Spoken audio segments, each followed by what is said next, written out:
각 요일마다 주제별로 뉴스를 살펴봅니다. 알짜 뉴스 시간이에요. 자, 오늘은 국제 뉴스 알아보는 날입니다. 오늘도 동의대학교 행정정책학과 김태환 교수 자리 함께하고 계세요. 교수님 안녕하세요. 예, 안녕하세요. 네, 어린이날인데 또 이렇게 네, 저희와 어린이날입니다. 함께 해주고 날씨도 계시네요. 좋고. 그러게요. 교수님, 근데 최근에 예, 그 예. 러시아가 한국에게 러시아를 위한 중재자 역할을 네네네. 요구했다 이런 보도가 있던데 어떤 내용인가요? 그렇게 해석될 수 있는 상황이 있었는데요. 네.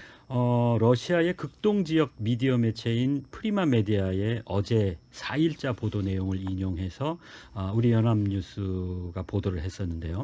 예브게니 루세스치키 한러 친선협회 연해주 지부 부회장이 있습니다. 네네. 이분이 한러 간의 협력을 강조했다는 그런 보도를 했습니다. 그러니까 루세츠키 부회장은 연해주 지방정부의 고위 공무원이면서 동시에 세계산업기업인 협회의 아시아 태평양 지역 지부장을 겸하고 있어요. 그러니까 민간 단체와 정부 고급 공무원을 이렇게 겸하는 이렇게 좀 이중적인 포지션을 가지고 있는데 네.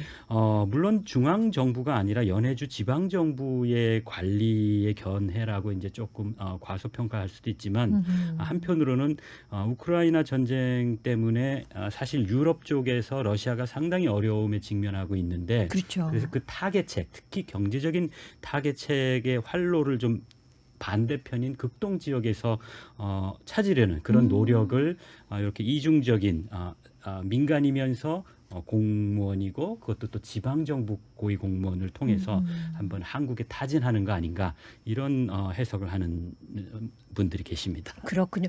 교수님 이럴 때 참 애매하다라는 네네네네. 저는 그런 생각이 그렇죠. 드는데 네네. 어떻게 행동을 해야 되는 건지 왜 러시아에서 먼저 이렇게 협력을 네네네네. 구하면은 못 이기는 척하고 이렇게 네네네. 그렇죠. 하는 게 예. 우리한테 손해는 아닐 것 같은데. 저도 그렇게 생각을 합니다. 결론적으로 네. 말씀드리면. 네. 근데 이때 상당히 좀 신중해야 할 필요가 있는 거죠. 네. 아시다시피 우리 개인적으로 봐도 남의 싸움을 이렇게 중재한다고 이렇게 오지랖을 부리다가 오히려 낭패를 겪는 경우가 덜어 있거든요. 생활 그렇죠. 속에서. 네네. 국가도 마찬가지입니다. 그래서 국익을 목적으로 해서 중재자 역할을 잘 활용하려면 우선 내가 중재를 할 때 이 중재를 러시아와 그 반대편에 있는 미국이나 국제사회가 과연 내 중재를 받아들일 수 있을까 하는 걸 냉정하게 먼저 판단을 해야 하고요. 네. 그리고 또 러시아는 뭐 이미 의중을 표명을 했다고 보고 그럼 미국과 국제사회가 한국이 이 상황에서 중재한다고 나서면 즐거워할까 아니면 좀 싫어할까를 우리가 냉정하게 판단을 해야 하고요.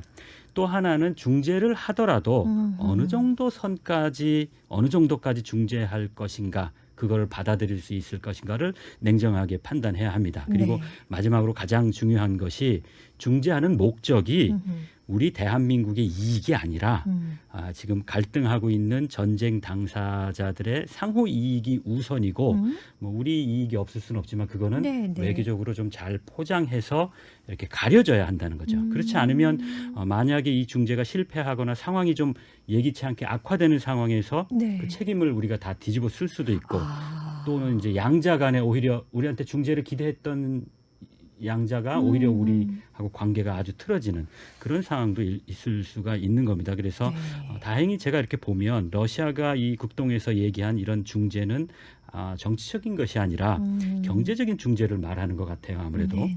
그래서 정치적 중재보다는 좀 상대적으로 위험 부담이 좀 덜한 것 같은데 그러니까 경제적으로 좀 한국과 러시아가 좀 더 협력을 해서 러시아의 어려움을 좀 도와달라 이런 것 같은 거죠. 그래서 실질적으로 러시아에 지속적으로 척을 주고 있는 뭐 미국이나 EU를 보더라도 네. 경제적으로 러시아를 제재하는 얼마만큼 제재할 것인가 또 어떤 종류로 제재할 것인가 하는 부분에 있어서는 상당히 국가마다 상이합니다. 예를 들면 네. EU에서 가장 강력하게 러시아를 비판하고 있는 국가 중에 하나인 그 독일을 보면 가장 중요한 러시아의 천연가스 수입을 아직도 중단하고 있지 않거든요. 왜냐하면 독일도 힘드니까. 그렇죠. 이렇게 좀 의존하는 비율이 네. 너무 크니까. 크니까. 예. 그리고 또 EU도 천연가스 수입을 아직도 하고 있습니다. 중단하지 않고 있습니다. 네. 물론 연말까지 이제 중단한다는 그런 걸 이제 아직도 논의 중인데 어쨌든 아직까지 사용을 하고 있습니다. 그 얘기는 결과적으로 러시아를 비난하면서도 러시아에게 전쟁 자금을 대주고 있는 그런 그렇네요. 격인 거죠. 네, 실질적으로. 네, 그래서 네. 심지어는 지난주에 말씀드렸던 것 같은데 러시아가 지난주에 선제적으로 가스 공급을 중단한다고 밝혔던 불가리아의 경우에는 EU가 만일에 러시아산 원유를 전면적으로 수입 금지한다고 결정을 하더라도 우리는 좀 예외로 좀 해달라. 예외로 해줬으면 좋겠다 하는 그런 입장을 표명했다고 어제 로이터 통신이 또 이야기를 했거든요. 그래서 네. 우리가 이런 상황을 볼 때 국제사회는 싸우면서도 동시에 협력이 이루어지고 있고 또 협력하면서도 동시에 이익을 상대적으로 조금이라도 더 가져가려고 이렇게 갈등하는 그런 속성이 있다는 걸 우리가 명심하면서 국제 정세를 지켜봐야 될 것 같습니다. 아, 말씀을 쭉 들어보니까 정말 그런 것 같아요. 요즘 왜 반도체 산업에 대한 국가 간의 경쟁 얼마나 네네, 치열합니까? 맞습니다. 근데 그 경쟁자들이 또 러시아에 대해서 같은 진영에 있는 그런 국가들이고, 네네네. 그 미국하고 일본이 한국과 대만에 대항해서 이렇게 또 네네네. 반도체 협력을 하고 있다고 하는데 또 이 맞습니다. 소식도 네네. 좀 정리를 해주시죠. 맞습니다. 예. 엊그저께 3일에 미국의 잘 아시는 월스트리트 저널이 지금 3년째 이어지고 있는 국제사회의 반도체 부족 현상이 앞으로도 상당히 지속될 거라고 그렇게 예측하는 보도를 했습니다. 네. 근데 심지어는 반도체를 생산하기 위한 시설이나 장비에 들어가는 그 반도체마저도 부족하다는 거예요. 그런데 이런 가운데에서 일본의 어떤 유력 경제 일간지인 니혼 게이자이 신문이 엊그저께 3일에 뭐라고 보도를 했나 하면 미국과 일본이 첨단 반도체 공급망을 공동으로 구축하기로 했다. 그러니까 2나노미터 이하의 반도체 개발과 양산에 있어서 서로 협력하게 하기로 했다. 그런 보도를 했어요. 그런데 이 나노미터 반도체가 뭔가 하면 예전에 한번 말씀드렸던 기억이 나는데 세계 최대의 파운드리 업체인 대만의 TSMC가 앞으로 양산을 하겠다고 이렇게 준비하고 있는 거고요.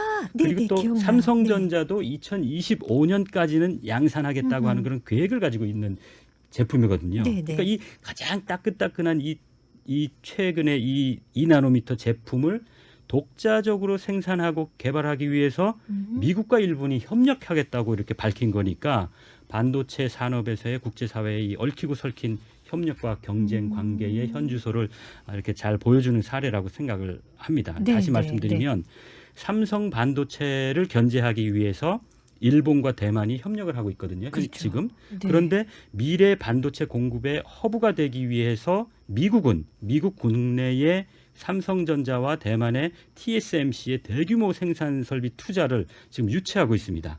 그런데 동시에 이 한국과 대만을 견제하기 위해서 미국이 일본과 협력하고 있다는 그런 얘기거든요. 네, 그러니까 네. 그리고 또 한국과 대만은 물론 실질적으로 국제사회에서 가장 큰 최대 반도체에서의 경쟁사고요. 그렇죠.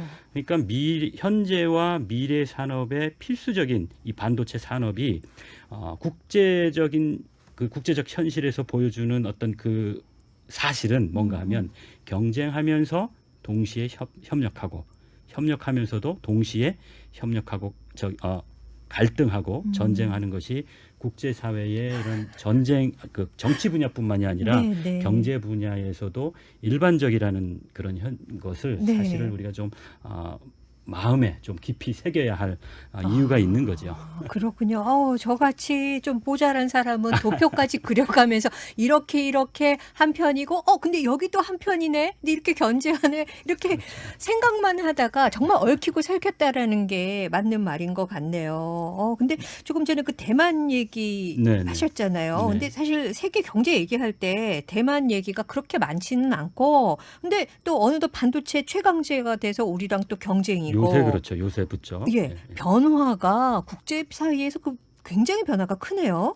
그게 이제 지구촌 대부분 다른 국가들도 마찬가지겠지만 그동안 우리가 중국과 관계를 통해서 아주 이익을 상당히 많이 얻고 있었어요. 그래서 네. 상대적으로 좀 대만이 보이지 않았었는데 근데 중국의 성장이 미국 입장에서는 이제 미국을 위협할 지경까지 이르렀다고 미국이 판단한 이후로는 그러니까 한 2010년대 이후로는 상황이 서서히 바뀌었지만 그 방향은 분명하게 음. 바뀌기 시작했었던 거죠. 네, 그러니까 네. 대만이 상대적으로 커졌다는 거죠. 그러니까 최근 미국 내부 상황을 보면 중국이나 북한, 러시아를 견제하기 위해서 아시아에서는 대만과 인도를 구체적으로 지칭해서 대만과 인도와 미국이 정치 경제적으로 협력할 뿐만이 아니라 아주 강력하게 지원하고 그렇게 지속적으로 해야 한다는 것을 미국 의회가 지난 10년 이래로 지속적으로 이렇게 천명해 왔거든요. 네. 그러니까 코로나 상황에서도 지금 보면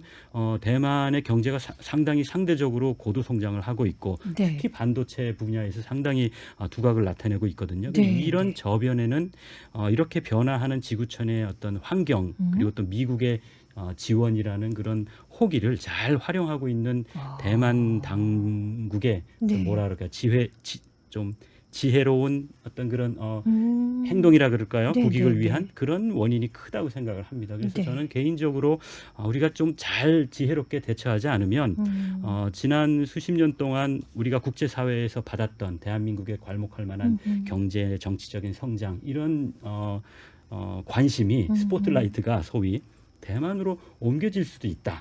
우리가 잘 관리하지 않으면 그런 뭐 생각도 사실은 저는 많이 하게 됩니다. 정말 그런 것 같아요. 정말 또 열심히 하지 않으면 영원한 친구도 없고 영원한 적도 없는 것 같아요. 그럼요. 특히 네. 국제사회에서는. 그렇습니다. 자, 오늘도 지금까지 동의대학교 행정정책학과 김태환 교수와 함께 국제뉴스 살펴봤습니다. 교수님 감사합니다. 예, 고맙습니다.